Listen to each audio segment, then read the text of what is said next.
Parish Commission to order. Let them do that damn job. Roll call. Mr. Dominic, Johnson, Williams, Present. Bowman, Baker, Lynch, Escaday, Caddo, Cox, Smith, and Jefferson. Yeah. All right, Mr. Wilson, would you lead us in the invocation? Yes, sir. And Mr. Lynn in the pledge.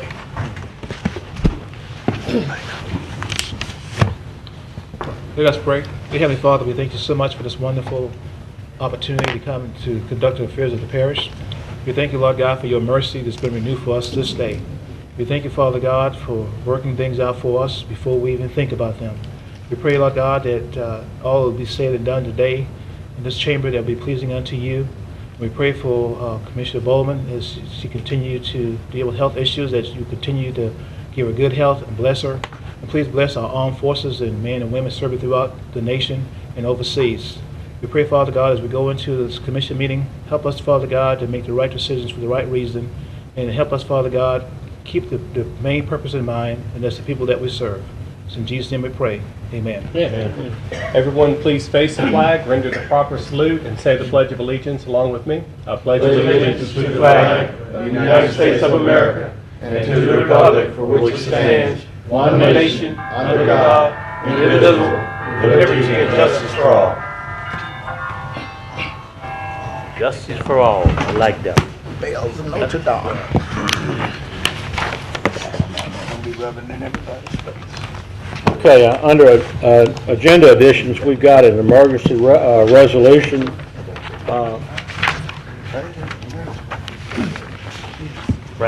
The emergency resolution has to do with one of the precincts at Summerfield Estates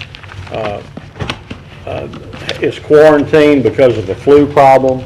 So the folks who vote there are going to be asked to go to Ridgewood Middle School and vote, and that's going to be the emergency resolution. Yes, sir, it is. And we'll handle that when we get to it. Any other agenda additions? Seeing none. Citizens' comments. Citizens who wish to address the commission on any issue other than zoning, please fill out a comment card located in the chamber foyer and return to the president or the clerk of the commission. Individual comments are limited to 3 minutes. And first speaker I have is Lee Jeter. Please give us your name and address when you come to speak.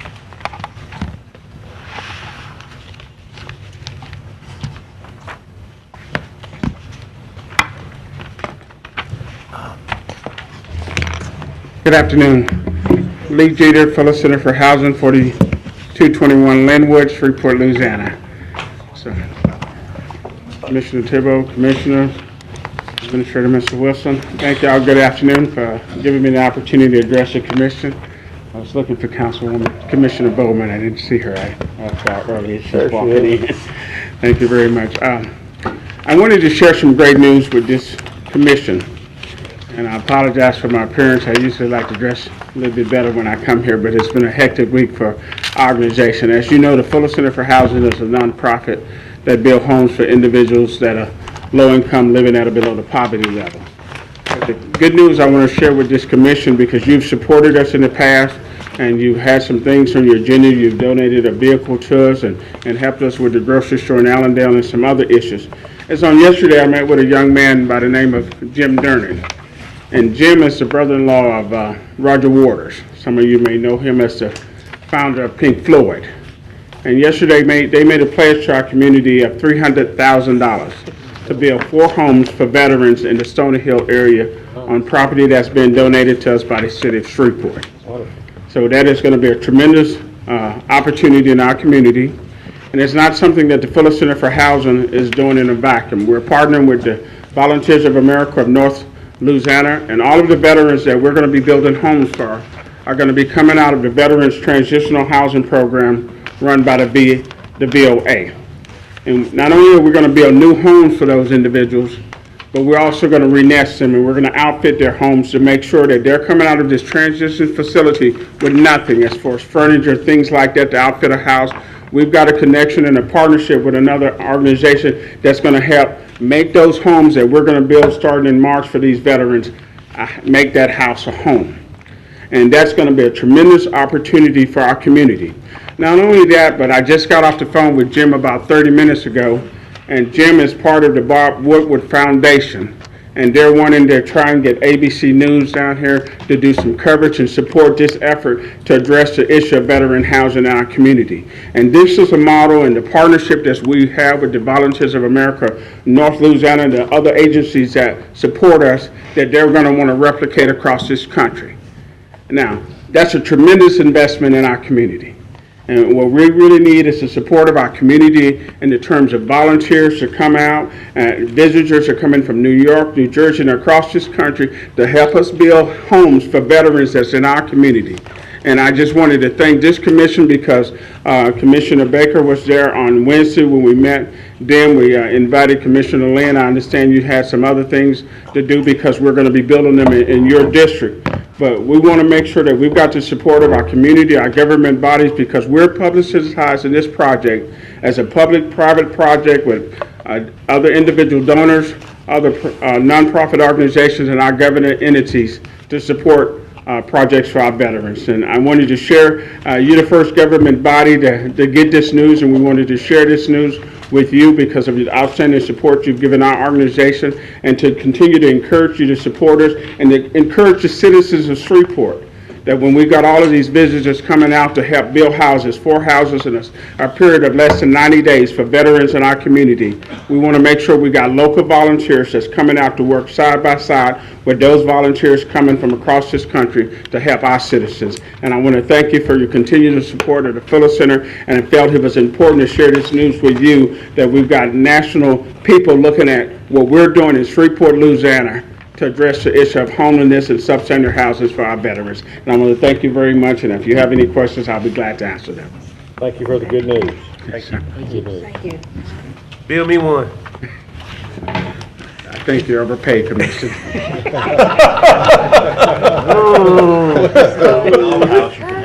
Doghouse. I got no doghouse you can. Our next speaker is Laird Evans, speaking on Resolution 61. That's gonna be on public hearing, Mr. Chair, so I think we're gonna have. Okay, all Yes. right. And Clifton Stark, same thing, that's Resolution 61, so we'll hold these until we get to the resolution. Okay, any other citizens' comments? All right. Visitors, and do we have anyone from the administration? No, sir. We have Miss Stacy Brown. Yeah, Miss Stacy Brown, I believe she's coming today.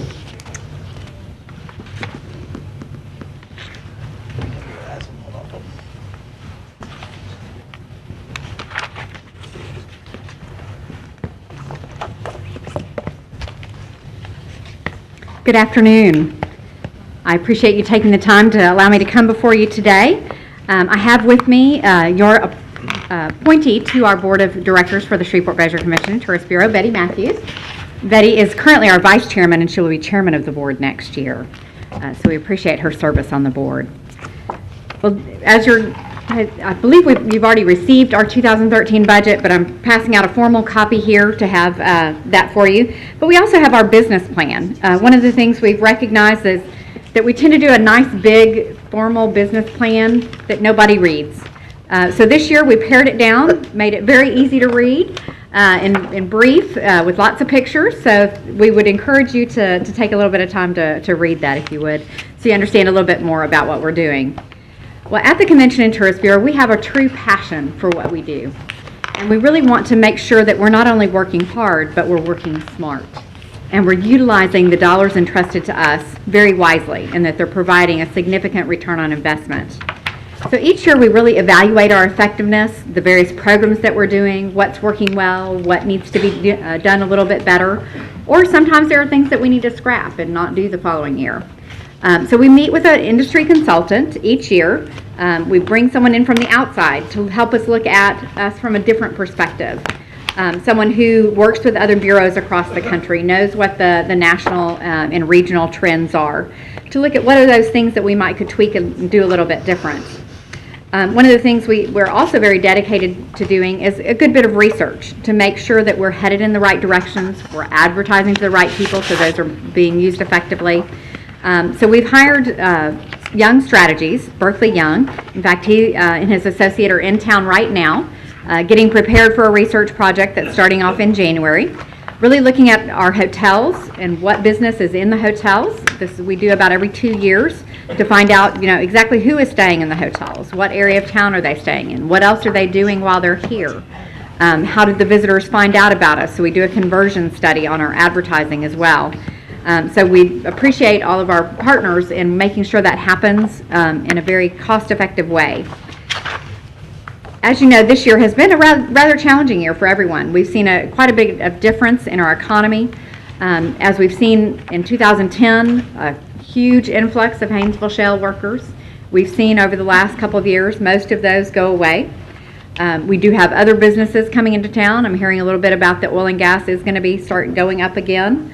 But I think we've all seen a big change, and we're wanting to make sure that we're headed in the right direction with who we attract for the future.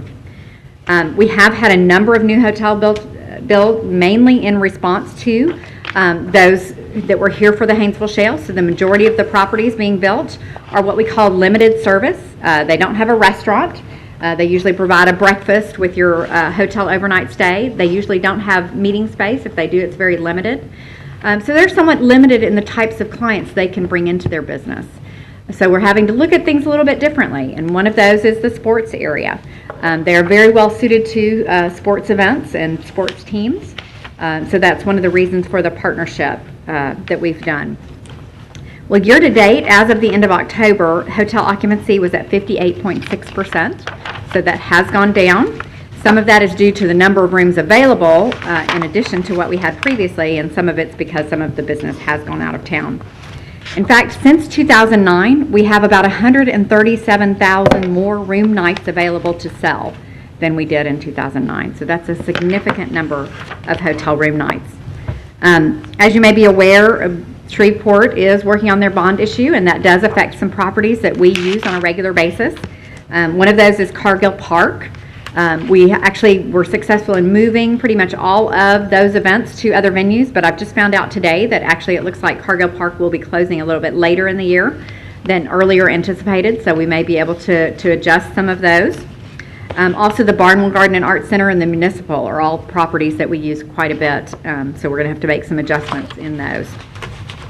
Some highlights for 2012. As you know, we worked with you, the two cities and the Bossier Parish, to form the Shreveport-Bossier Sports Commission. And we really appreciate John Escaday as one of your appointees. The other one is Ken Ante to that Sports Commission board. As you know, we've been very successful in bringing a number of events. One of those being the Bassmaster Classic. It generated about $21 million in economic impact during the time that it was here. We already are in talks with them about coming back in possibly 2015 or 2016. So we're looking to the future there.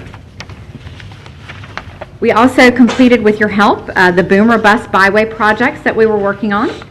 Really appreciate Larry Raymond and Todd Hopkins. They've both been on our committee for a number of years working on that project. We did put out a grant for another project out at in Oil City at the Earl Williamson State Park, and fortunately we did not get that one, but that doesn't mean we give up. We'll keep trying again, and we appreciate your partnership in bringing a number of events out to that park, and the improvements that you're doing to it will be very helpful in bringing events out there. We've been very active in working with our attractions as well as the airline industry and through the airport, helping to build that service to Denver. Continued support of the image building for the airport, and they have seen enplanements go up, so that is very encouraging. It is through taking an active role in helping to develop and design our destination that we believe will be successful in the future.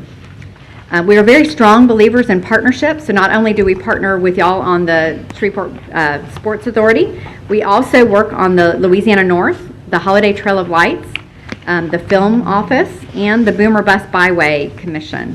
So there are a number of projects that we receive other funding for that are all kept separate from the Bureau. And you participate in some of those, and we appreciate that. The major changes in our budget are due increased marketing in the sports area. It's where you see mainly that. Our staffing, sales, and marketing, we have actually budgeted a little bit down for the upcoming year to make sure that we're fiscally sound for the future. Your support of the Sports Commission and of the FLW coming in August of next year is very important, and we appreciate that. Are there any questions for me? Yes. Yes, sir. I've got Mr. Johnson on the board. Brother William. How you doing, Ms. Brown? Just a couple of things that I want to ask you about. You mentioned about the Bassmaster and the 21 million economic impact. Yes. How much of that goes actually back to the tourism? We only receive money from the hotel tax, so only those people that stayed in the hotel do we receive a portion of it. As far as coming back to the Bureau, the cities, the parishes, school board, sheriff's office, all receive a portion of those Benefit from it, taxes. right, but how much directly did y'all get from the hotel tax? Ours is pretty minimal. Okay. Secondly, I noticed that also in the budget, you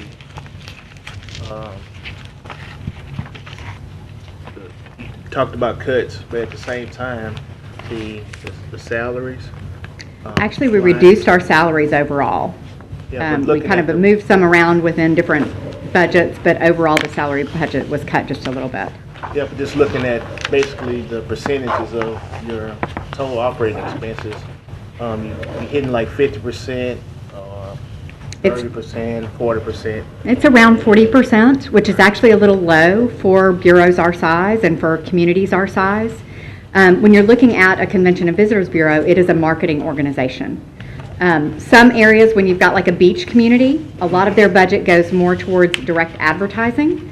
When you've got a community like ours that doesn't have the advantage of a natural thing like a beach or a mountain, then we have to do a lot more direct sales. So we have more salespeople than destinations like that. So we're actually right in target, a little bit under our areas our size. Okay. And then my last question is on the Sports Commission. Yes. You have two funds established. Can you explain the two? I know one is for major events and one is just called Sports Commission. That's right. What we did, actually, the operations of the Sports Commission is within our regular bureau budget. So our sales staff, all the staffing is within the bureau budget. Our marketing for that, our advertising, our trade shows, travel for those, meals for that is all included in the bureau budget. So it's actually really three. The one that says Sports Commission, that's for all of the event budgets. So that's actually bringing in events and helping to host them here in Shreveport-Bossier. That doesn't include any of the operations. The one that says major events, what we decided was when we were bringing in a Bassmaster Classic, we wanted to be totally clear on exactly where that money went. So that major events budget was strictly for the Bassmaster Classic. Then those funds, one of the things we said when we went to bid on the FLW tournaments, we had a little bit left over here. Why don't we use a portion of that to go and bid on other events? And so the FLW will be held out of that for next year. Okay, thank you. You're welcome. Mr. Williams. Thank you, Mr. Chairman. Stacy, I know you do a fantastic job promoting the architect. And, however, I am concerned about the diversity of your board and of your staff, and I'm concerned about do you have a fair share program in doing business with minorities? I mean, all that's good and bringing people in, but we want to make sure that not only do you be a good host, but we want you to be a good hostess and making sure that your department reflects the diversity of our community, the Latino, the women, the minorities, in terms of contracts.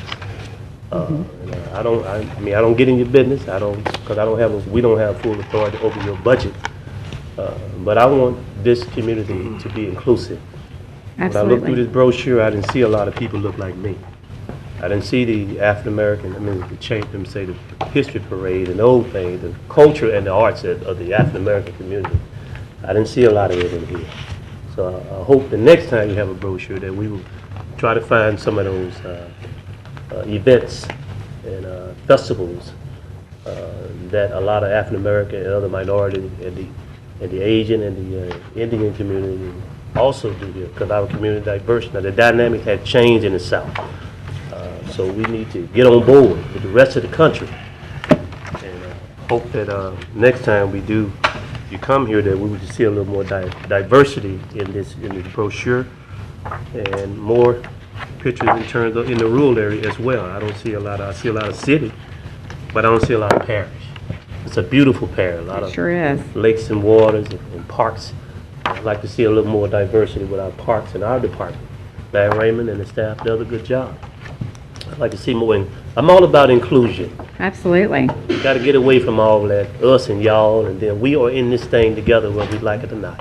We are here in the 21st century. It need to reflect that all over the country, even right here in little old Shreveport.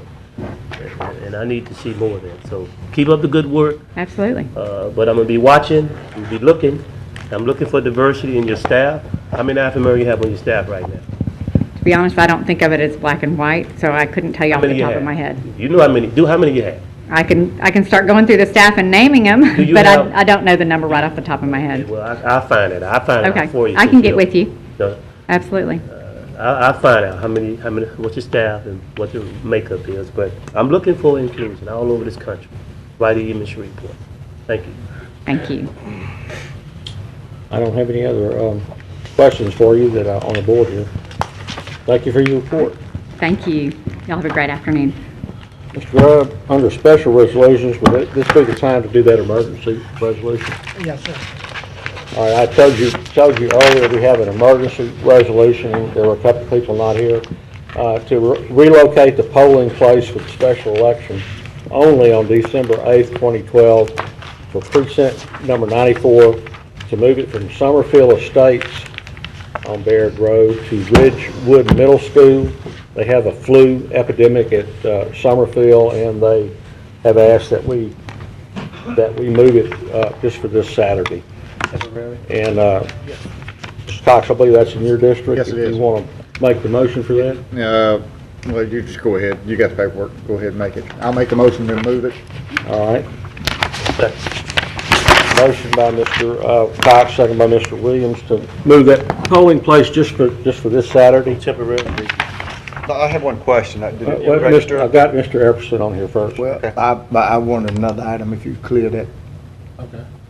Mr. Escaday? I just wonder how are they going to get notice to the voters in these precincts this short a day? Well, it's almost across the street. Yeah, let me. Is it going to put big signs up and all? We're gonna have somebody outside the polling area. Media, TV, media, you can sit down, I don't need that, thank you.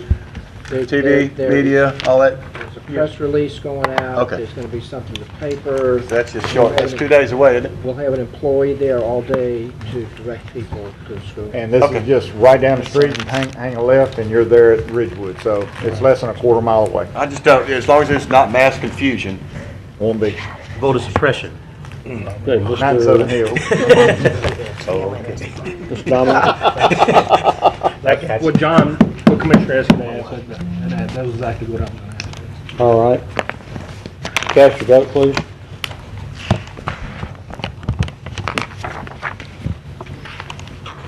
That passes 11-0. All right, communique and committee reports. Mr. Epperson? Yes, sir, Mr. President. I'd just like to acknowledge my mother in the audience I today. was gonna do that. Oh, you gonna behave then? She rolling with me today. You stand? Oh, well, Ms. Bowman, you want us to do that? That's Hey, my Mom. constituent. Okay. Looks younger than you. We've already told him Where that. that belt at? I'll get me some of that Jeff from you. Yeah. Nice to have you. Nice to have you visiting with us. We have any other? I've got Ms. Baker. Oh, I just wanted to let all the commissioners know at your tables, you should have the CETA Board of Directors qualifications and duties, along with the Board of Directors quality application form. This is for all of those nominees that you turned in. Todd Hopkins does have this information on his computer so that he can email it out to all of the board members that were nominated by all of the commissioners. So just to let you know that it is ready and available. And we do need to have this information done and turned in before we start the interview process. Thank you, Mr. President. All right, Mr. Epperson. Do we have to prove this? It's, I still had Jeff on the board.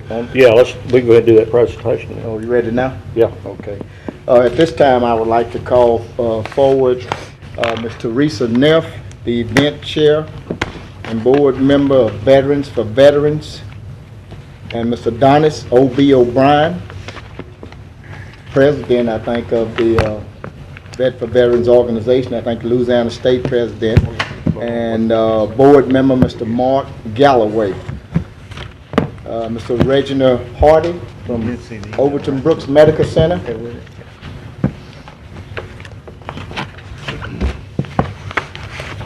He's the Chief of Volunteer Services. And Ms. Sandy Franks, Public Affairs Officer from the Overton Brooks Medical Center. Colleagues and ladies and gentlemen, they are going to make a presentation to the disabled veterans, a donation of a van, brand new Chevy van for disabled vets, for them to utilize in transporting veterans to and from the VA Medical Center. So at this time, you're in the hands of Ms. Teresa Neff. Hi, I'm Teresa Neff, and I'm the event chair for the Veterans for Veterans biker event. And I just wanted to let you know a little bit about the biker event. We just finished our 8th year. We've been having this event for 8 years now. The first year, we only made about $3,000. And our goal is to help local veterans, and that's what we've been doing. This year, we got a little over $20,000 in the bank, and we appreciate the efforts from Commissioner Epperson this year, because we got a lot more publication.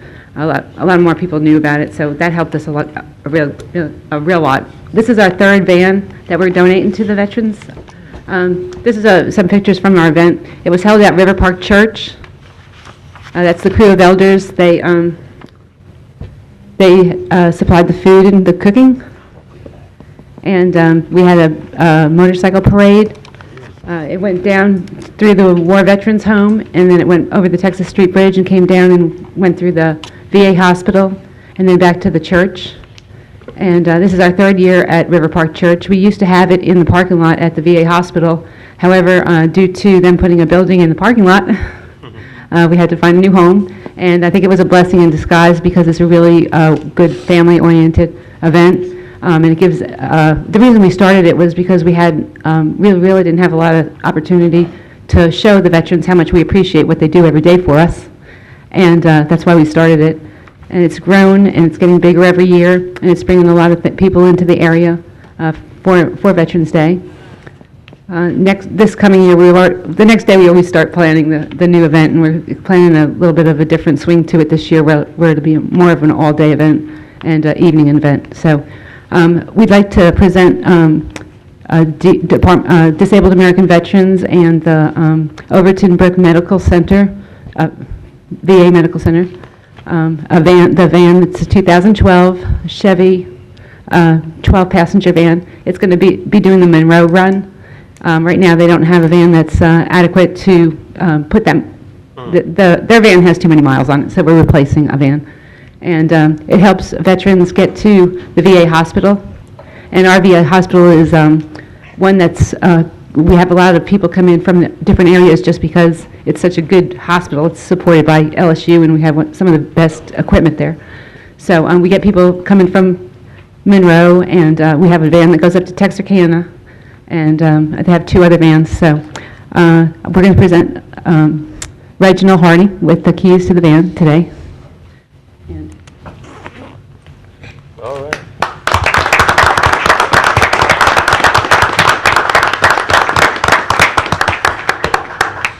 First of all, I'd like to thank the commission for having me here today. I'd like to thank Ms. Neff and her group, and on behalf of the Overton VA Medical Center and our medical director, Ms. Beeler, we proudly accept this new van. There you go, Ken. Real motorcycle ride. Look at that. I'm Sandy Franks. I'm the Public Affairs Officer at the VA Medical Center. And just to give you a little bit of information about the Veterans Transportation Network, we operate about 8 vehicles. As of last week in 2012, we had transported over 60,000 veterans and driven 180,000 miles. We have 3 community-based clinics in Longview, Texas, Texarkana, Arkansas, and also in Monroe, Louisiana.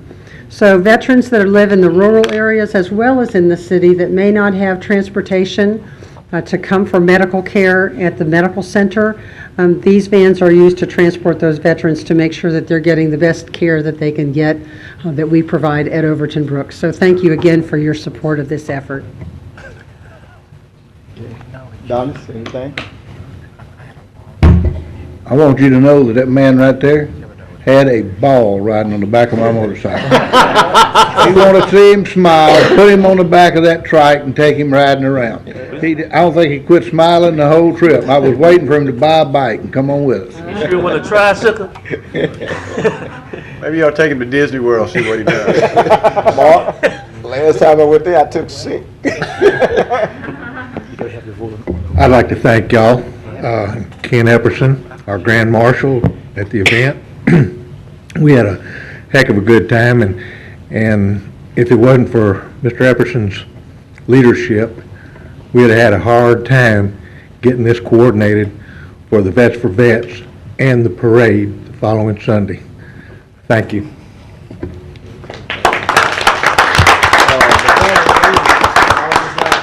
Please put on your calendar for this year. What's the date this year? November 9th. November 9th at Hamels Park. They call it River Park Church, Old Hamels Park. I mean, I've never seen as many motorcycles. And they have an auction that's out of sight. I tried to bid. They had a real working pinball machine, but my money wasn't big enough to bid on it. But they have a building full of things that you can bid on, a silent auction.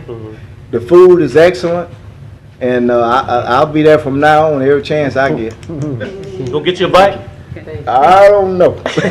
I just want to, we always have it the Saturday before Veterans Day, so it, it falls on different days. And the auction brought in $8,100. Thank you. Thank you. All right. Thank you, Mr. President. I believe that we have some commissioners that want to ask a couple of questions. Ms. Bowman? Do I have No, you? sir, I didn't have Okay, one Mr. for this. It Escudate? was later. I just want to thank you. I think this is wonderful that you do this. Can't do enough for our veterans and our active duty military. When I got here today, I got in the parking lot and all the spaces were filled. I was looking for a place to park, and there's this van in a spot where I usually park, and I go, what the hell is that? And there's a deputy standing out front, and I was going to go get the deputy, get this thing out of here, and then I saw veterans on it. I said, well, they can stay. So, I appreciate it. It's tremendous of y'all to do this. Thank you. Thank you very much. Mr. Williams? I too would like to echo what has been said, and we live in the greatest country in the planet because of men and women who serve in the country, serve our country, who defend this country, so we can have the freedom and the privilege to walk among this land. So I just can't say enough about our veterans. I hope they come home to a job. Hope they come home to more than just a parade, but come home to an opportunity with open arms and say, appreciate what you do. Thank you. Thank you. I'm a veteran also. Well, thank you for your service.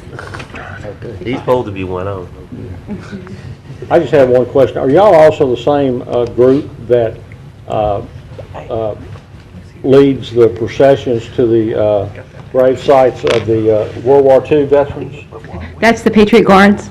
Okay. Patriot Guards do that, but they also ride in our parade. They're usually right behind whoever's the parade, the front of the parade. They're right behind. The Shreveport Police and the Bossier Police are escorts, and Patriot Guards are right after that. Okay. Yeah. Thank you. Thank you. Our club is the Veterans of Vietnam Motorcycle Club, and all of us are members of the Patriot Guard. Okay. We're all Vietnam vets, and we ride in as Pretty many impressive to see that. Yeah, we ride in that Yeah. when, when one of us can. All right. I have Mr. Escudate again. Well, I didn't know that. I personally want to thank you. Buried my father this past summer out at the Veterans Cemetery, and you guys were Johnny on the spot there and made things go real well, and I truly appreciate it. Well, one of the things that we also did was last year, that was just exciting. Last year, we, Come up to the mic, $3,800. Come up to the microphone, Donis, please. come up to the mic. Last year, we donated, well, it was actually this year, first of this year. First of this year, with some of the money that we had left over from the year before, we purchased a $3,800 storage building for the veteran cemetery out there, because, as you know, they have wreaths across America, and every holiday, they put the wreaths around the graves out there. Well, one lady was storing those in her garage at home. So we saw a need where they needed something there. Teresa changed our bylaws and everything to where we could legally donate out there, and we had a shed built and put it out there just for wreaths across America. I noticed behind the pavilion. Mm-hmm. I helped the guy put the stuff back in there, so I noticed. Very good. I appreciate you. Mr. Jefferson, got you again. Did you have any? No, sir, not on Okay. that, but I had one final comment on communication. Thank you very much for what you do. Thank you.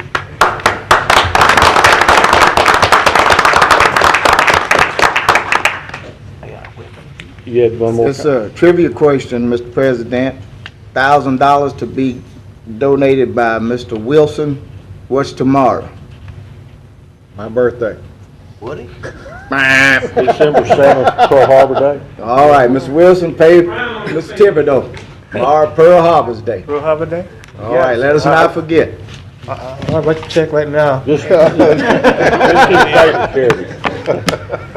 It's got an all I invisible have ink to pen, say. though. Ms. Bowman? Yes, sir. Mr. President, are you going to give us time at the end of this meeting so that we can at least, I think this is our last meeting for the year, and I certainly would like to take the opportunity to wish not only our administrative staff, but the employees as well, and all of my fellow commissioners, Merry Christmas and very happy and prosperous New Year. I also want to say that next week I will begin the radiation process.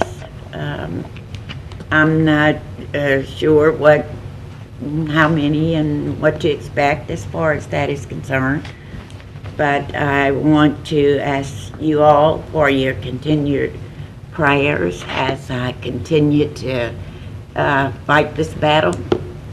I am looking forward, I believe, more than any of you, to coming back next year. None of us knows what the future holds, but that is certainly my hope and my prayer. I certainly appreciate everyone's kindness through this entire ordeal that I've gone through and that I am continuing to fight.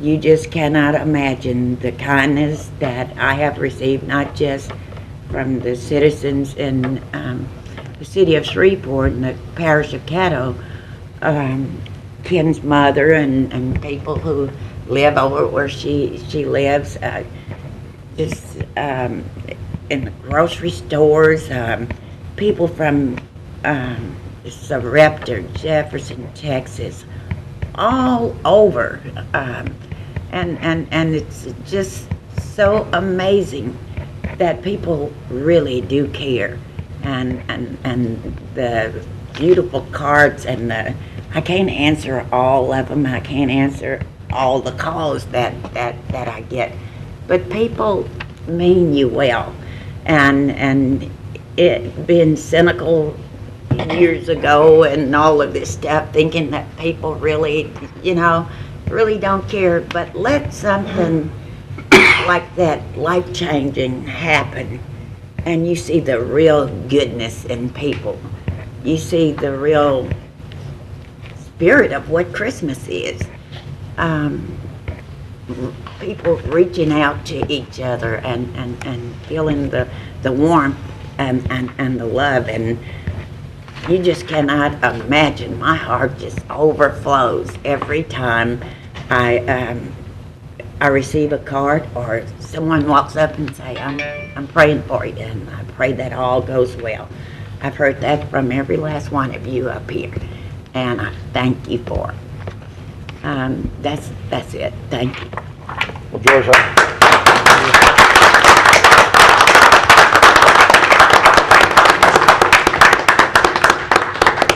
Joyce, we want to be able to look at that corner over there and see you for a long time, and I think you certainly lift us up as much as we may lift you up. Amen. Amen. Mr. Johnson. Yes, Mr. President, a few months ago, you tasked me on the Comcast committee, and I would ask each commissioner if you have any complaints that you have received, if you would email me those. I was going to try to compose a list before we have our meeting, so the list would be together. We won't have to waste time back there in the subcommittee meeting. Put all those down, and I'll put them in one list, and then we can have our meeting. All right. Mr. Cox. There, immediately following this, there will be a short meeting for the policy and procedures to go over one item, and that's it. Shouldn't take 5 minutes. So I ask if you're on that committee, directly in the back. Real quick, just follow up with Joyce. I hope everyone has a Merry Christmas, Happy New Year. I hope to see you all back here in January. And as Joyce, I can look dead at you and say, sweetheart, the love and the prayers that are headed your way has never stopped. And we're with you 100%. And if you ever need anything, just pick up the phone. I love you. You love me too? No. I put up with you. Mr. Everson, did you have something else? Okay. Just didn't clear off my. All right, we're down to President's report. I just have two things.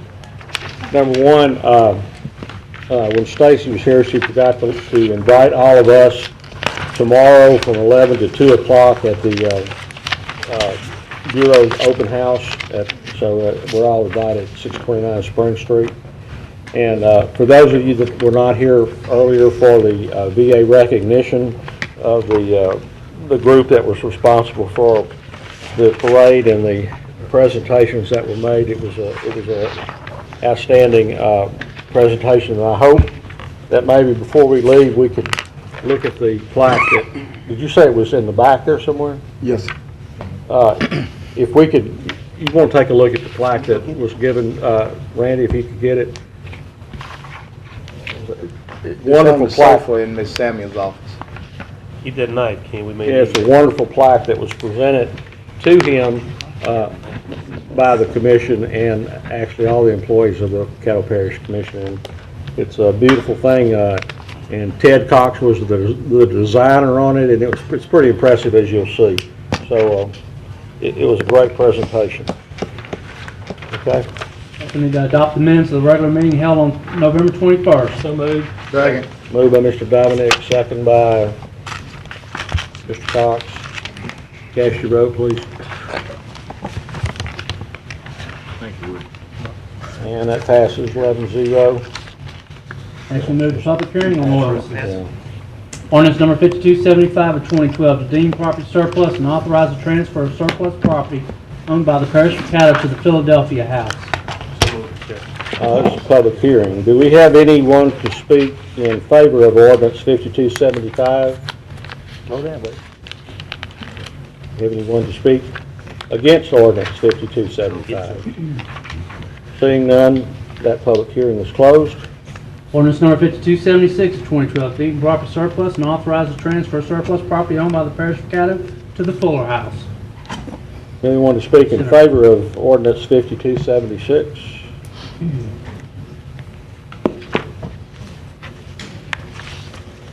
Man, you just be cheesy, man. Here's your name and Got a lot address. of good news. Name and address again, please. Lee Jeter, 4221 Linwood, Shreveport, Louisiana, 71108, Executive Director of the Fellow Center for Housing, Northwest Louisiana. I just want to thank you and tell you what this vehicle is going to be used for. As you know, y'all are very, very aware of what we do in building housing for our ministry. In addition to building houses, what we have pending right now before the Louisiana Sheriff Commission is a grant to hire 16 individuals out of community to help us build houses.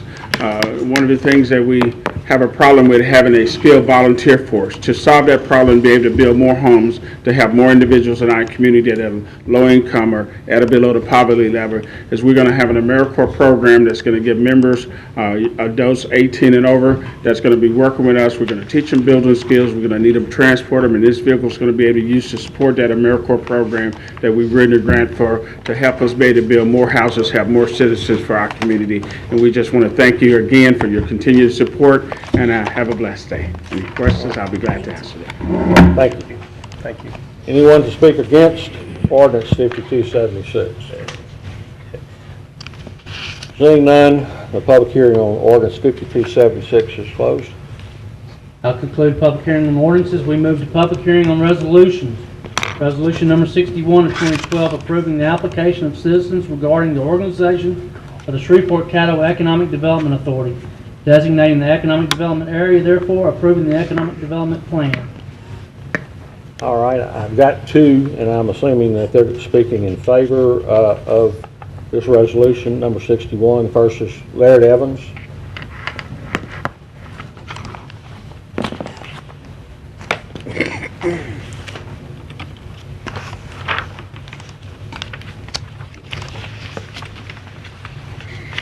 Morning, everybody. Good evening.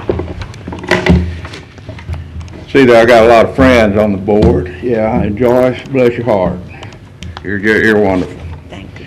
I want to talk about the seed board, and what I am asking for is that a 13th position be added and that labor union leaders be involved. We're citizens.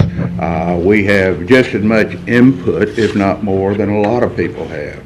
We know the problems that management had, because we actually was on the other side of the table.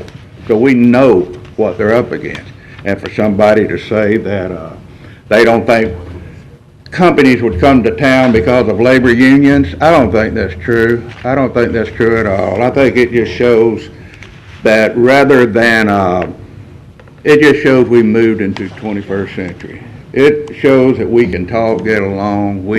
All differences, if there ever was any, are aside. I run the Teamsters for 30 years, and that was back in the day. Some people might think it poses a threat to somebody, but it don't. It don't.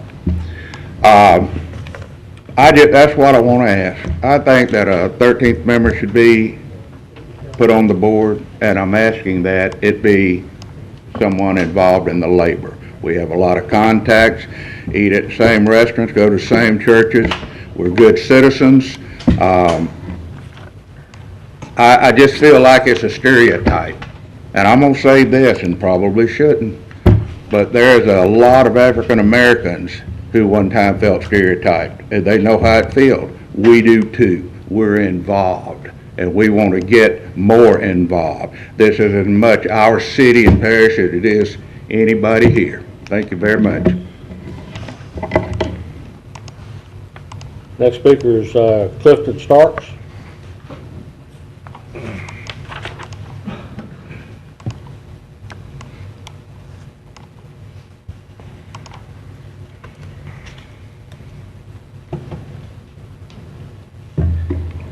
Good afternoon, Mr. Chairman, and good afternoon to all the board members. And it seemed like that I'm at home because... Mr. Starks, can you give us your name and address, please? Yes, sir, I will. Thank you. My name is Clifton Starks. I live at 3529 Milky Way, Shreveport, Louisiana, 71119. Also, I am the president of the Central Trade and Labor Council, AFL-CIO, 3924 Greenwood Road, 71109, which we serve Bossier, Caddo, Webster, Red River, and DeSoto Parish. And I want to say it feels though if that I'm within a Christian body, you all really make me feel good, because I have two commissioners, and Joyce, I love you, I love all of y'all, but Joyce was, she really fighting, and I can really appreciate that. And we all are behind her, and it just so good to be here. And of course, my other commissioner, which all of y'all are my commissioner, but the other one that served me is Ken Epperson. But I want you to know that, and thank you for giving me the opportunity to speak. And I know that it will make a great asset to the new board if there is a labor person that is assigned to the board. You all will send a message to the community, to everybody, that how much you're concerned about your community and your neighbors, because you know that even your neighbors or your friends, a lot of them are in labor unions. And the only thing that we want, and the only thing that we have always strived for, and that is the people that who work, that they are treated fairly, with decent paychecks, benefit, safe jobs, respected, and equal opportunity. And that's the same thing that all of you all want. We want the same thing. We all on the same page. We are no different.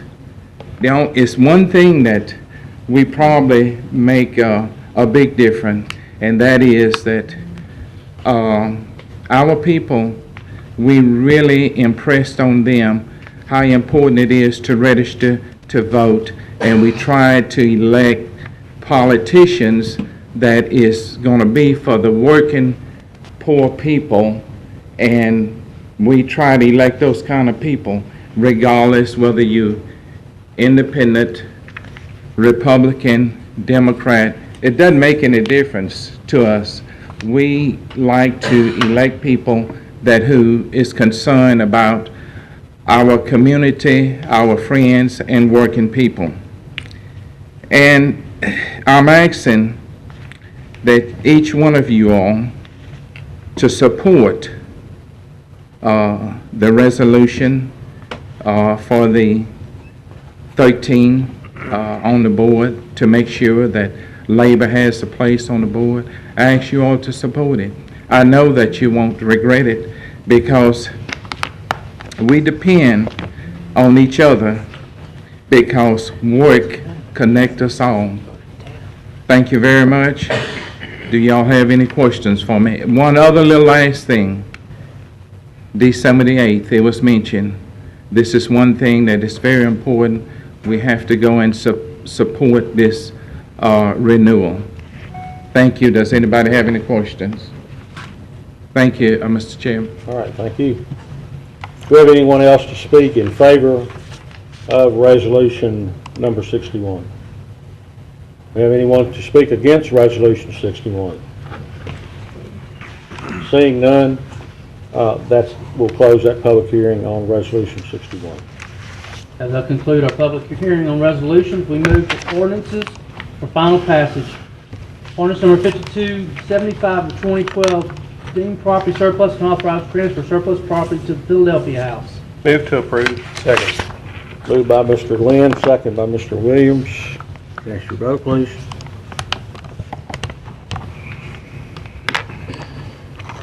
That passes 11-0. Ordinance number 5276 of 2012, deemed property surplus and authorized transfer property to the Fuller Center. So moved. Second. Moved by Ms. Baker, second by Mr. Williams. Cast your vote, please.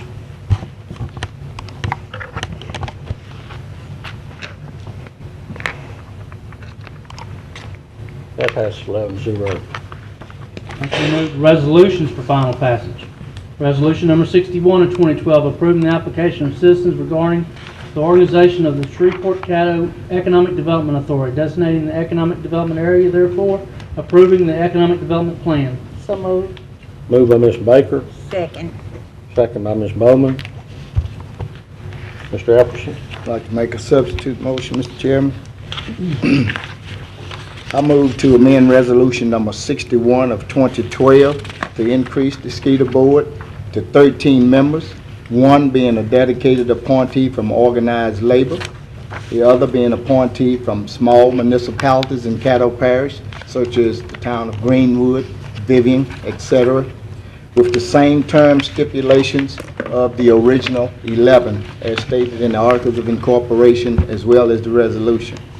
I further request the final adoption of the resolution number 61 of 2012 be delayed until another joint meeting is held between the City Council and the Caddo Parish Commission relative to the introduction of these changes. I'll second his motion. All right, we have a motion by Mr. Epperson and a second by Mr. Williams. Did you want that to go down as a substitute motion or as an amendment? Well, I guess it'd be an amendment. Okay. Because I'm changing from 11 to 13 and asking for a delay. All right. So that we have did you want to speak on it? Yes, sir. All right. Okay. First of all, let me thank Mr. Evans and Mr. Starks, and I might add that there were numerous individuals within the community that had submitted concerns to me via email and personal telephone calls relative to this particular item. Granted, we have been deliberating this for some time, I imagine close to a year, am I correct? 2 years. Close to 2 years, okay. But I also want to add that we hadn't had an authority in effect since I've been on this board, and I'm going into my 18th year. So it's not the idea that it's something that's super hot. I'd like to start out with my email that I sent out, I think, basically to all of my colleagues.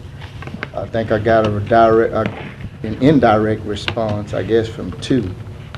In my email of December the 5th, 2012 at 5:07 p.m. stated, at tomorrow's commission meeting, I will be amending resolution number 61 to increase the SCADA board by 2 members, from 11 to 13.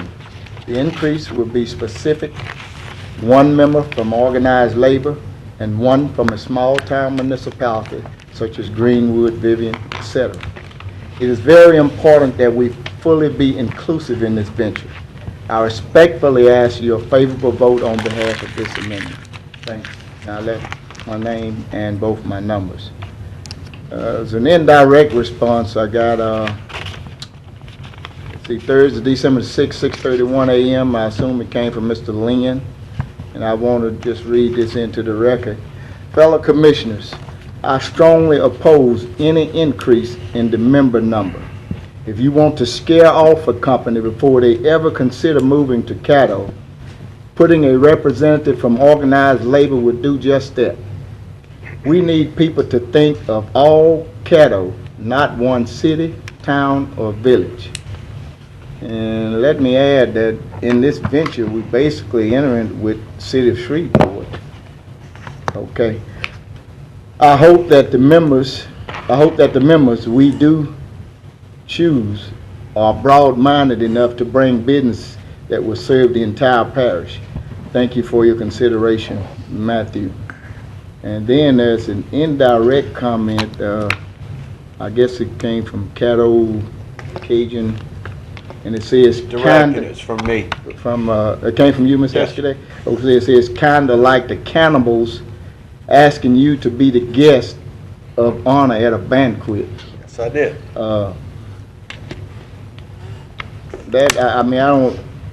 I've been working for 51 years, and with the exception of 3 years that I was in the military, I've always been a union member. I've been down on this body going on 18 years, and I think if I didn't mention it, I don't believe nobody really know that I was, so I don't think the things that I've done has done anything to make anyone say, hey, a commissioner should not be a union member.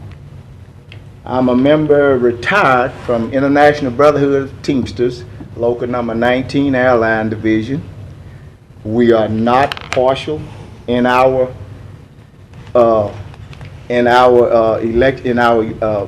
process, whereas we support candidates. Matter of fact, our process is called DRIVE. It stands for Democrat, Republican, Independent Voter Education.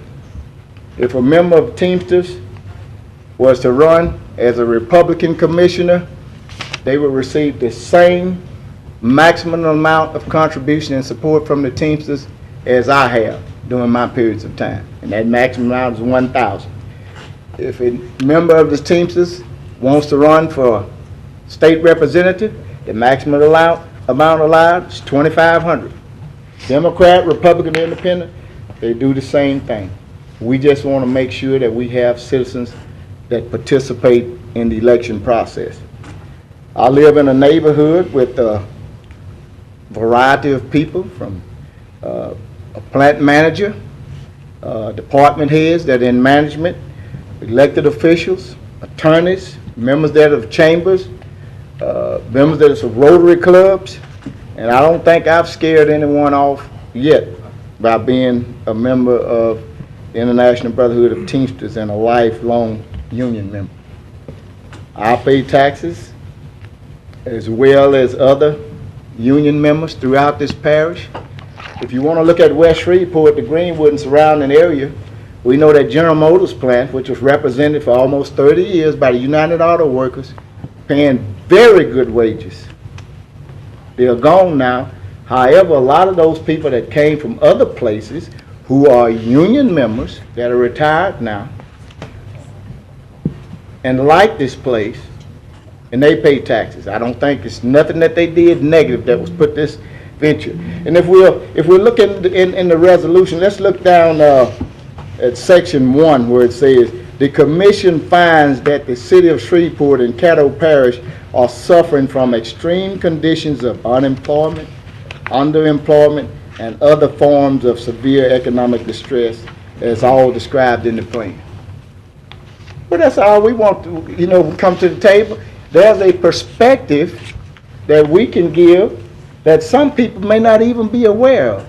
There's a difference between an individual that's in management and an individual that punches a clock. The majority of this time that I have had the opportunity to serve as a commissioner, I was an hourly employee. My top wage was $29.65 an hour. When I got ready to go to a commission meeting, not like management, I couldn't click off the light or turn it over to a secretary and come down here. I had to put in for 4 hours at $29.65 an hour because I wanted to serve. I had something to bring to the table. I think if you look at all the legislation that I've supported, you'll basically see that it has not been partisan. Excuse me, Mr. Epperson, you got about a minute left. Okay, well, could I get a vote from my colleagues to extend my time? So moved. We need to vote, Mr. Chairman? Actually, I believe that comes from the president. I believe that's how our bylaws. Well, you out of order. We vote. I'm not talking to you, Mr. Williams. You out of order. Well, you're mainly out of order most of the You out day. of order. That Mr. Chairman, we can always call for a division of the House. How much time do you need? I think I can hold it down. Give me at least 5 minutes. I shouldn't take that, okay? Any objections to 5 minutes? Okay. All right. Well, let me go. I think you get my point on that. I'm no booger bear. And my constituents have not seen me in that vein. Otherwise, they would not have elected me. Now, this is what puzzles me, too, that I think we need to get into. The reason that I voted for, I'm asking for a delay. Okay, we have some documents here that I'm totally oblivious of. I have not seen. We have had, I say we've been meeting for two years.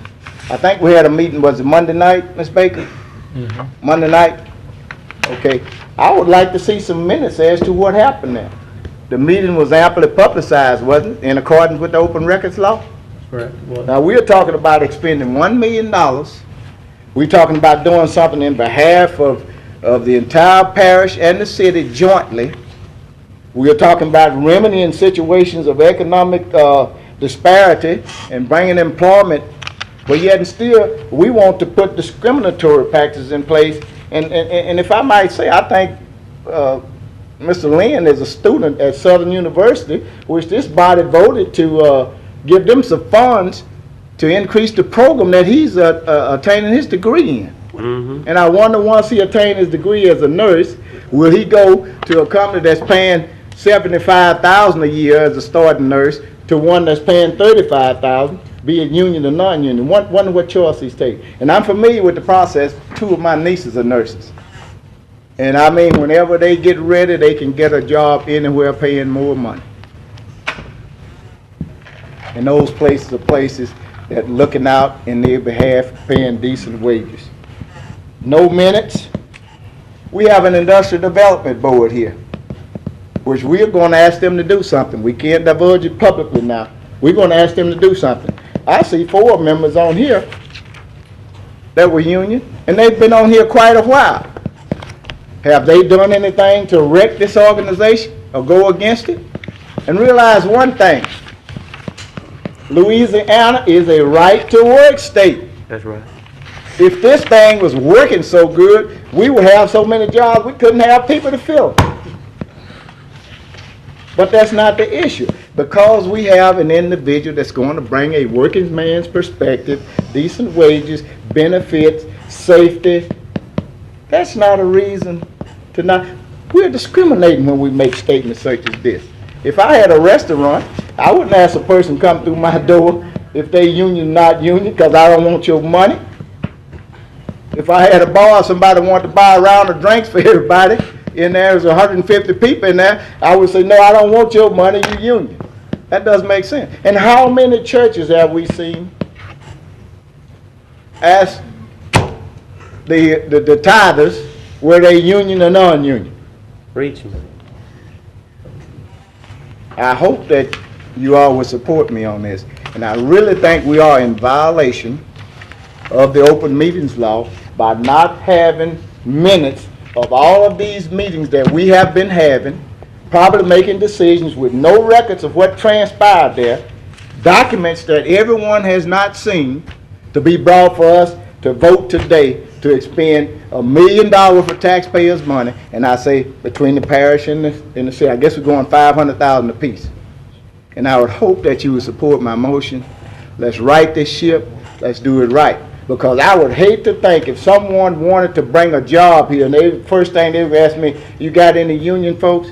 Well, we got a lot of people that were union that were laid off. That tells me, are they going to discriminate on them when they get the application? Well, we don't want them in here. They might bring a union. Please support me on this measure. Not me. Support the citizens, all the citizens of this parish. Don't vote to discriminate. Thank you. I just have one comment I'd like to make before we move on. If I call any commissioner because of time, it's because that's what our rules say. If you don't like the rules, then let's change the rules, but you just can't automatically ignore them. If you want to ignore rules, get somebody else as president, because I'm not going to sit up here and ignore it. I'm not talking to you, Mr. Williams. That's all. So if you don't want to follow your rules, change them. But don't give me a hard time because I'm trying to get you to follow your own rules. All right, I have Mr. Williams. Thank you, Mr. Chairman. You're welcome. I think Commissioner Epperson makes a pretty good argument when we talk about being inclusive and diverse in the city of Shreveport. Because we know labor and union is the backbone of America and helped build this country even during wartime. And most of our parents and forefathers worked in unions, manufacturing, and they worked at General Motors and put us all through school and gave us a good education, a good, better quality of life, and teachers. Those were union jobs. And we asked union workers also to vote for tax renewals. We asked them to vote for ad valorem taxes. We asked them to vote on school renewals. We asked them to vote on roads and bridges and sales tax. We asked union workers to help float the buck for Caddo Parish, City of Shreveport, and our school board. I think there's room at the table to be inclusive without scaring the business world off. Shreveport is, Louisiana and Caddo is a prime spot to do business because we have a AAA rating. We've been good stewards of the taxpayer money. And I feel that if a company would be feared of a union worker being on the, or union representative being on the board, that's just an excuse for them not to come here anyway. Because I believe our incentive packages are so incentive enough where they would want to come here. I don't think they would bow because you have a union member on the board. What it shows is diversity, and there's something wrong with in the South with diversity. They want to hold on to the rebel flag and the good old boy, and the rest of the country is moving on. The demographics has changed. We got to let it go.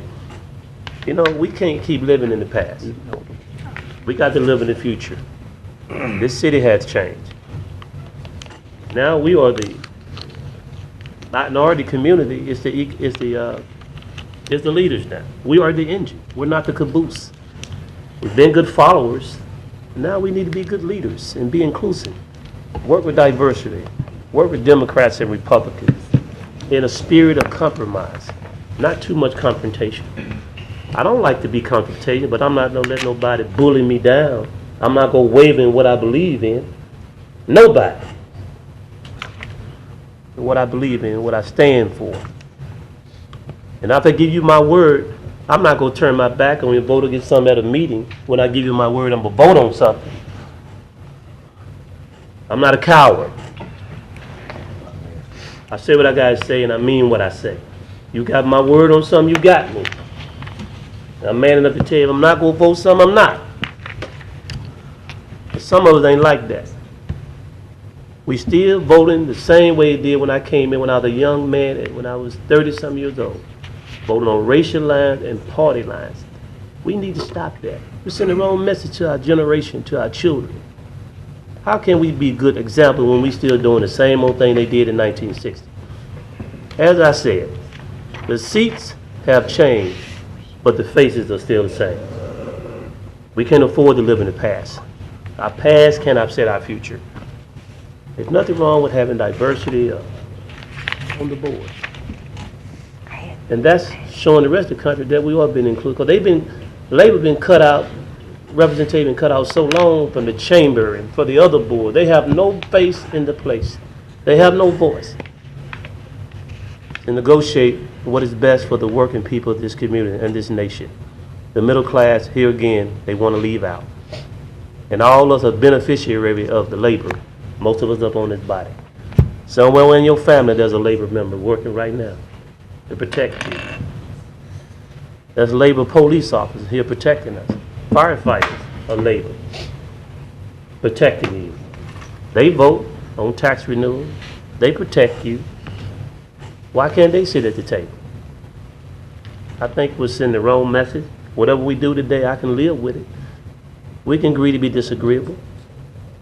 But I think we need to show the rest of the country that we can be inclusive. I don't think no Fortune 500 company coming ain't gonna leave because we got a labor member on the board. They looking at the Senate we have. This is a great time in America, great time in Caddo Parish. The best is yet to come. I look forward to working with all of you in the future. Thank you, Mr. Chairman. Thank you. Ms. Baker? Just want to say, thank you, Mr. Chairman. Just to answer some of the comments that was made by Commissioner Epperson. First of all, to address the issue of the application and the qualifications for the board members. The reason why we are just getting this information today is because of the fact that at our Monday's meeting, some of the commissioners, including yourself, nominated some members for the board. And in that meeting, we also made a decision on moving forward in getting the board members chosen. So with us moving forward, we have to have a process, and part of that process is getting the board members to fill in application out so that we can move forward with that. Also, number two, to answer to your comment on the minutes of all of the meetings that the Economic Development Committee board has had, we do have copies, all of those copies of each one of those meetings that we've had for the past almost 2 years talking about CEDA, which is the Shreveport Caddo Economic Development Authority, was emailed to us from our clerk, Todd Hopkins. So to answer your comments on not knowing what was going on, and you as a member of the committee chose to not attend several of the meetings that we had to discuss this authority and to get us to the point where we are today. To address your comment on the union, expanding the board for a union member and for a small municipality member, myself as Commissioner Lindor Baker of District 6 has no problem with union members, but I don't think that you all are getting the actual gist of what CEDA is about. CEDA is about an economic development board with an executive director going out marketing Caddo Parish to bring in new businesses in Caddo Parish. Is that a seat for a union member? At that time, I don't think so. There is a time that a union member maybe can come into the play, but as a board member on CEDA, it's not for that. I have no problem with a union member. I have no problem with union workers. I've worked myself for 34 years and has never been a union member or a union worker. And I think that what we need to look at is that this board and this executive director that will be serving under this board will be for all citizens of Caddo Parish and not just union members. We have a lot of citizens in Caddo Parish who are not union members, who are also unemployed and who are also in need of jobs and who are also looking for maybe better jobs. And so like I said Monday, we've met and it's time out for meetings. It's time out for us meeting. It's time out for us saying we want to put it on hold. Either we want to go forward or we don't want to go forward. And today, if we support resolution number 61, saying that we want to, like we decided 2 years ago, to go into a joint venture with the city of Shreveport to develop an economic development plan to market Shreveport and Caddo Parish to bring new businesses into this area, then we will support resolution number 61. Now, if you're not in support of going forward, and if you're not in support of CEDA developing, then you vote against it. But as far as us expanding the board from 17 people, which we have now, which is made up of 11 voted members and 6 non-voting members, to adding 2 more, which would be 19, that to me is too many board members. And we got to think about the fact, Caddo Parish Commissioner board members, this body, think about the fact that the decision making as far as whether the business comes here to Caddo Parish with whatever they ask for, whatever the perks they ask for, or whatever decisions that need to be made by the Caddo Parish Commission and by the City Council, we're the ones that make the final decision. Whether you are a union member, whether you are from a small municipality, whether you are from an entrepreneur, it doesn't matter whether you're black, whether you're white, whether you're Hispanic, the buck still stops here with Caddo Parish. So all I'm asking this is if you as a Caddo Parish Commissioner is agreeing like you decided 2 years ago when we first started with this first meeting about going into a joint venture, if you are for it, then I ask you to support it. If you're not for it, then I ask you not to support it. Thank you. Mr. Escudé.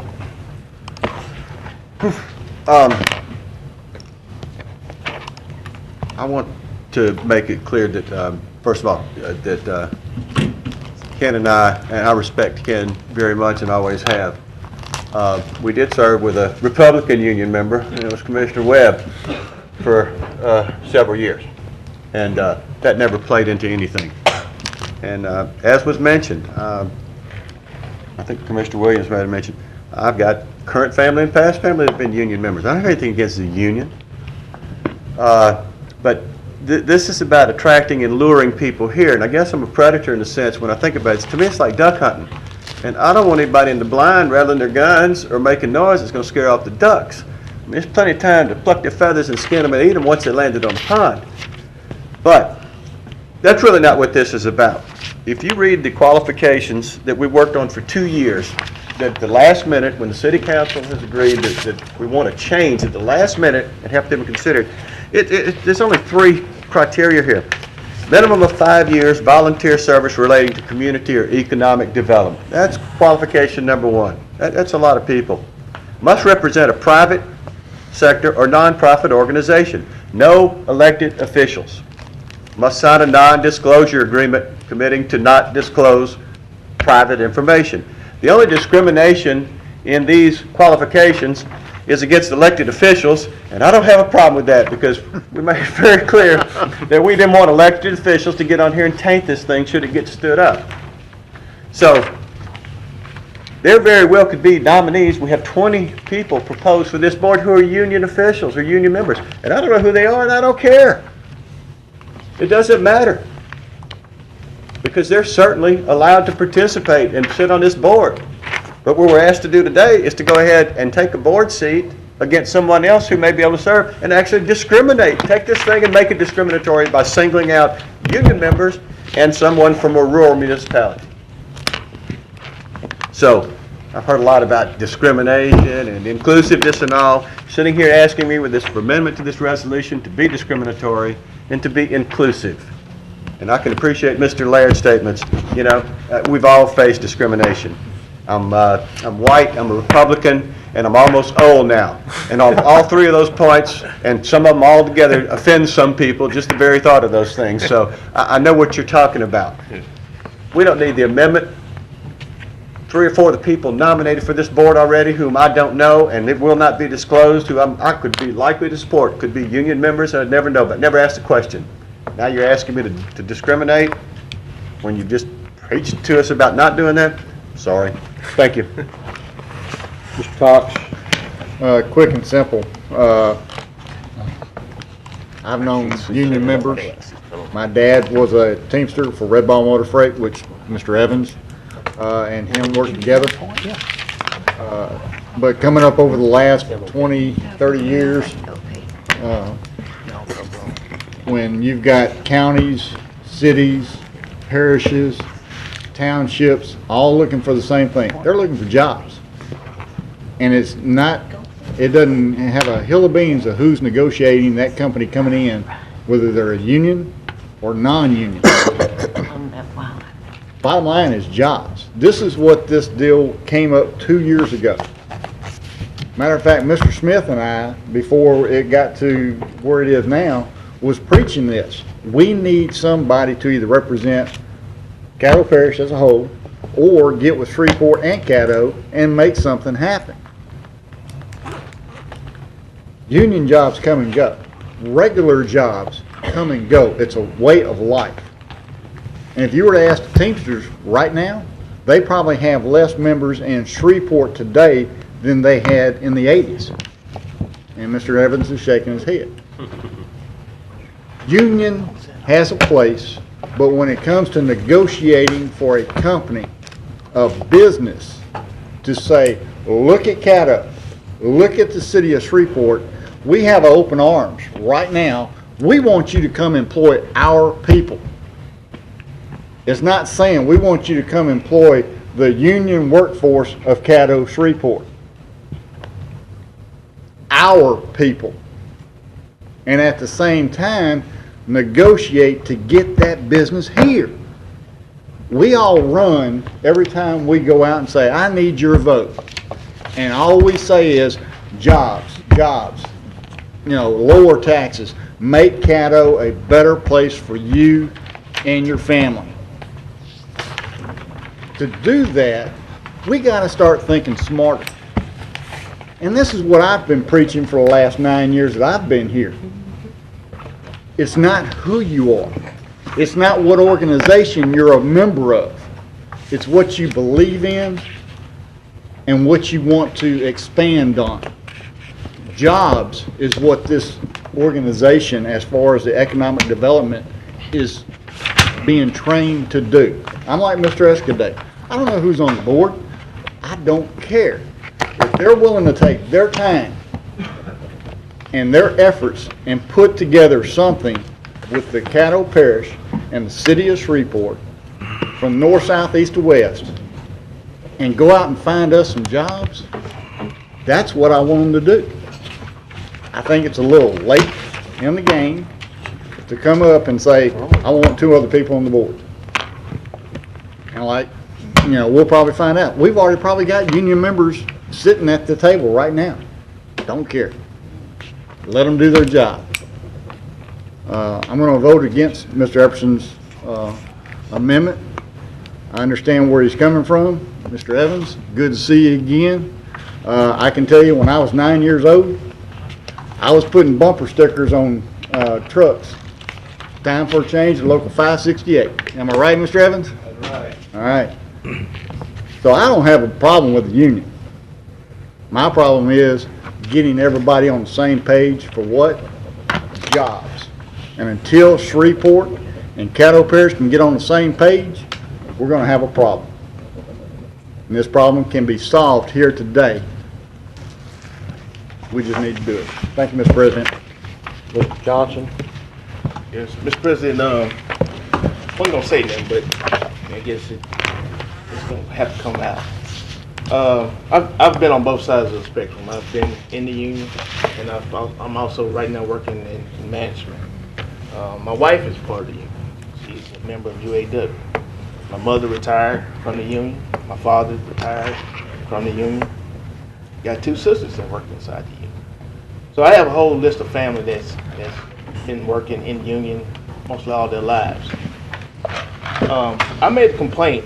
Well, I made a issue out of this board, and one of the problems I had was the Committee of 100. And this paper says that the Committee of 100 represents a diverse group of civic leaders who have dedicated their time, their energy, their resources for the betterment of Shreveport and Caddo Parish and building their capacity. So you tell me, if you have a union worker that's working in Shreveport, Caddo Parish, are they dedicating their time? Are they dedicating their energy? Are they dedicating their resources to better Caddo and Shreveport? I would say yes. So it makes them no different from this member of the Shreveport-Bossier Committee of 100. That's it. The only difference I can see is $1. They might have more dollar to invest back into it because they have a company, or they run a company, a CEO, or a board director. That's the only thing I can see that's the difference between the two. Otherwise, having somebody from the union. If you ever looked at the General Motors logo when General Motors was operating, you would always see GM, UAW right together. And General Motors, that was one of the things that they wanted to make sure that their union was with them side by side on everything that they did. And companies that do have unions, if the union and the company are working together, that company is doing good. They're making money, the employee morale is good, and you don't have any problems out of that. Now, when you do have problems is when your union and your company doesn't get along. But then that's typically normally about leadership and communication. So, to say that, you know, you don't want to have that 12th and 13th member on the board, why have this 11th member on the board, this Committee of 100? I voiced my concern about it when I first heard about it. Nobody else said anything else about it, but I did at that time. So to add 2 more, to put on that board, to fall of 13 members, I don't see no problem with it. So I'll be supporting this amendment. Mr. Smith? Some of you may know or not know that I've been a union member. I was a union member 3 out of the 4 summers I was in college at Mississippi State. I'd go to Chicago, and believe it or not, I would put cans in a railway card with a wooden fork. So I certainly have an appreciation for the unions. One of my dearest friends here is Charlie Davis. Most of you know who that is. Works with the unions. But I don't think this is a place for that. Unions, I have no problem with the union. I was a member, and I still support the unions. But this is not the place for that, in my opinion. I'm kind of like some of the rest of you. So that I'm not going to support.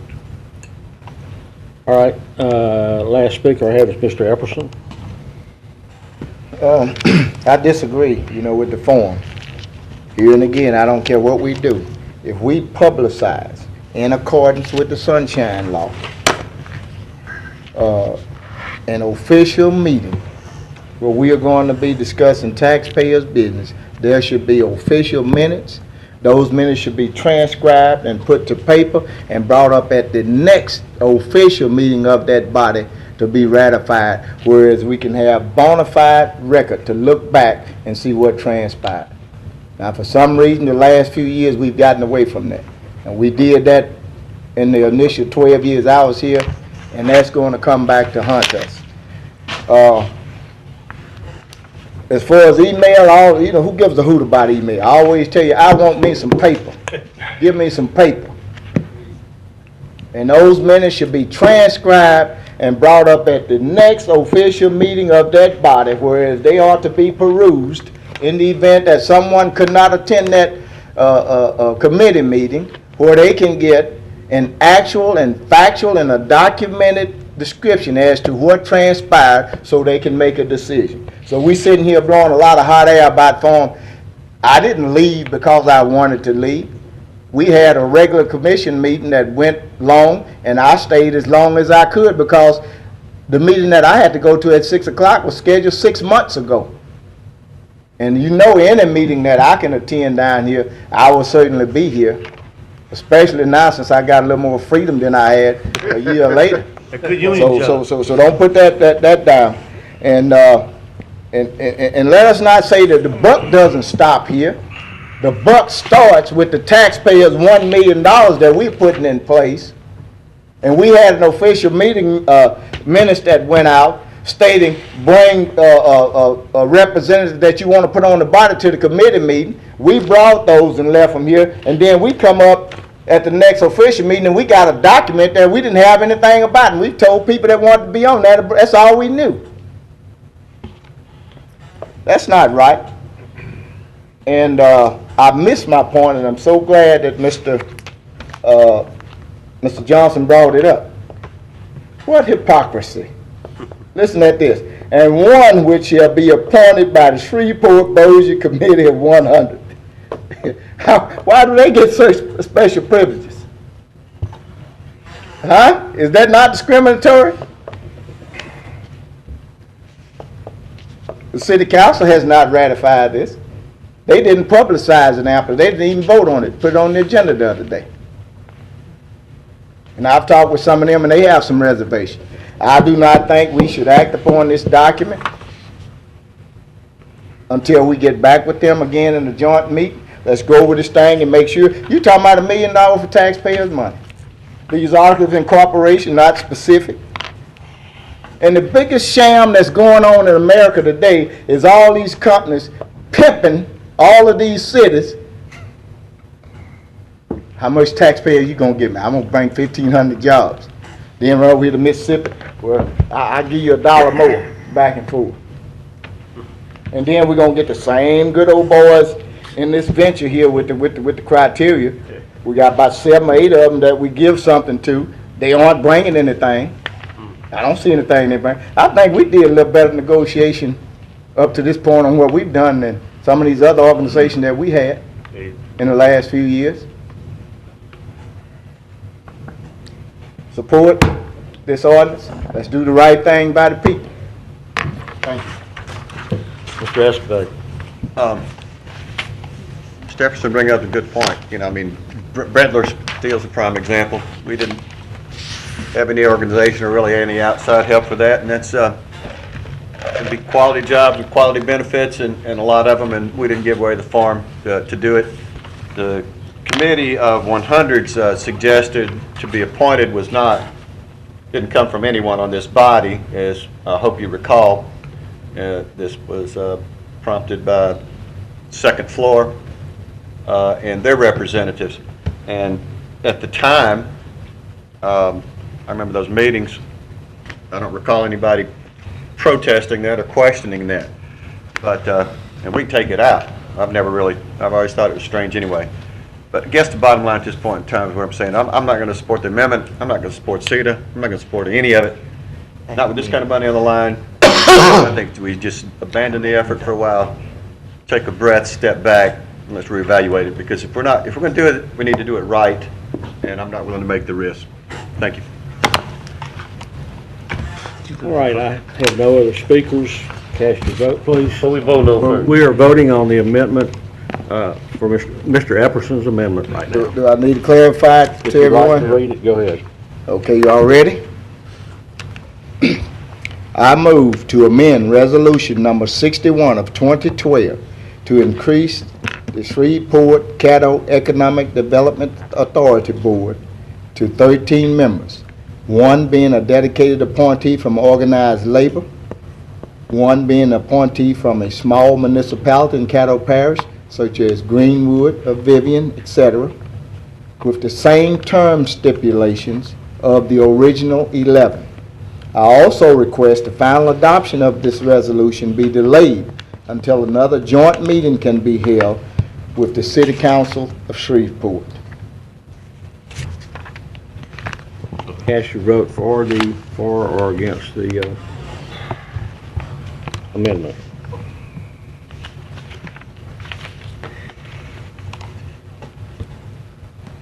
Amendment fails. It's 4-7. 4-7. All right, now cast your votes for the original resolution that was on the floor.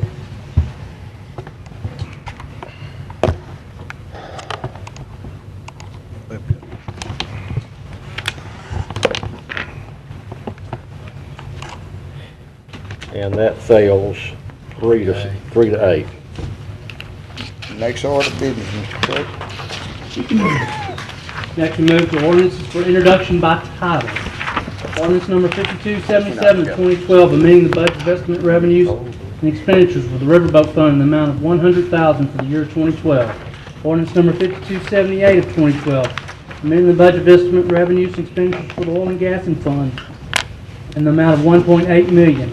Ordinance number 5279, amending the budget of estimate revenues and expenditures for the Juvenile Justice Fund in the amount of $250,000 to reduce state grant revenues. Ordinance number 5280 of 2012, amending the budget of estimate revenues and expenditures for the Law Officers Witness Fund in the amount of $35,000 to increase payments to the law officers for 2012. Ordinance number 5281 of 2012, proposing amendments to the Caddo Parish Home Rule Charter relative to Article 1, Article 5, for presentation to the electorate. Ordinance number 5282 of 2012, proposing amendments to the Caddo Parish Home Rule Charter relative to Article 3, for presentation to the electorate. Ordinance number 5283 of 2012, declaring certain adjudicated properties to be surplus and authorize the parish administrator designee to sell tax interest. Next, we need to ratify the minutes for the December 3rd meeting. So moved. Moved by Mr. Williams, second by Mr. Epperson. Cast your vote, please.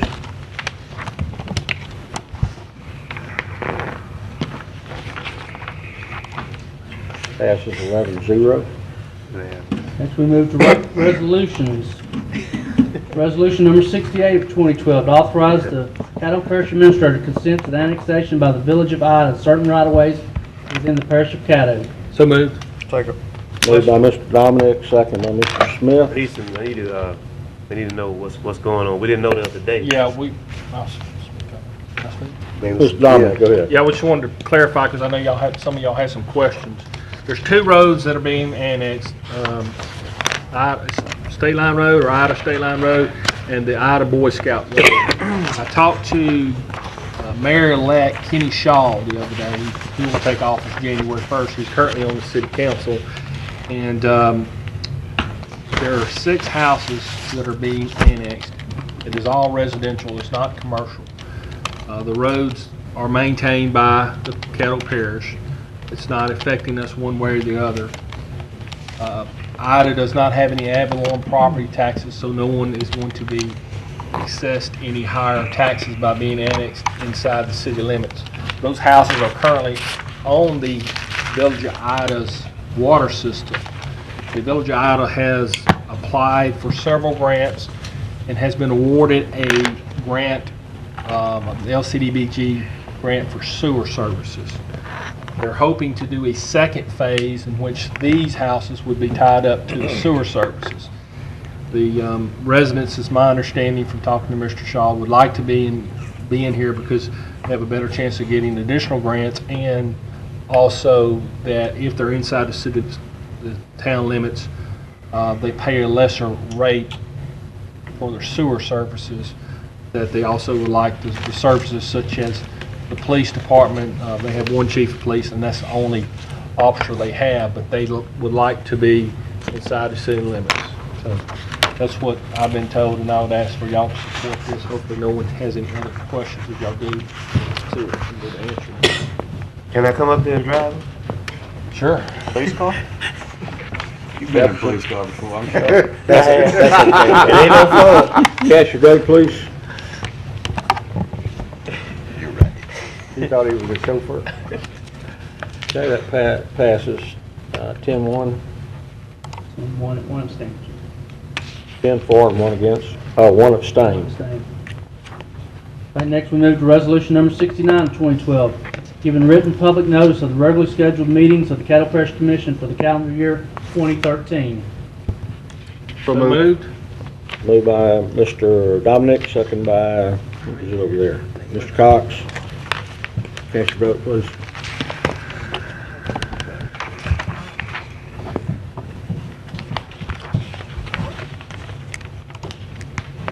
And that passes 10 with 1 abstention. Next we move to new business. Confirmation for Monday, December 24th and Monday, December 31st as holidays for Caddo Parish employees. So moved. So moved. Moved by Mr. Cox, second by Ms. Bowman. Cast your vote, please.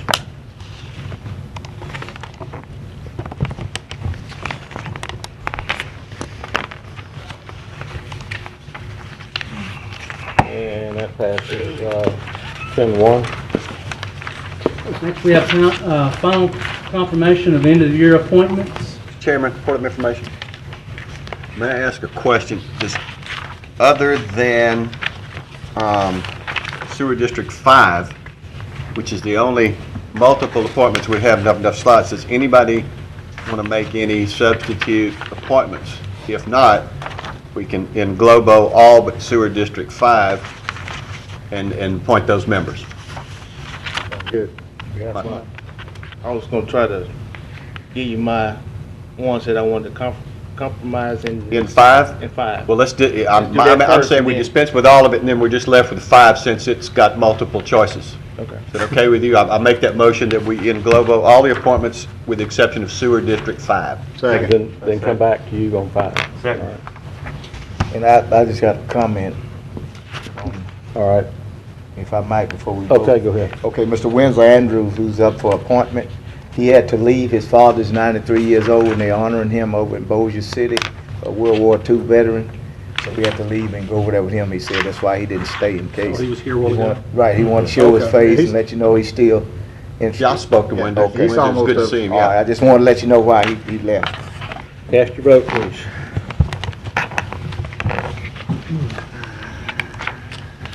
That's 11-0 in favor. Mr. Johnson?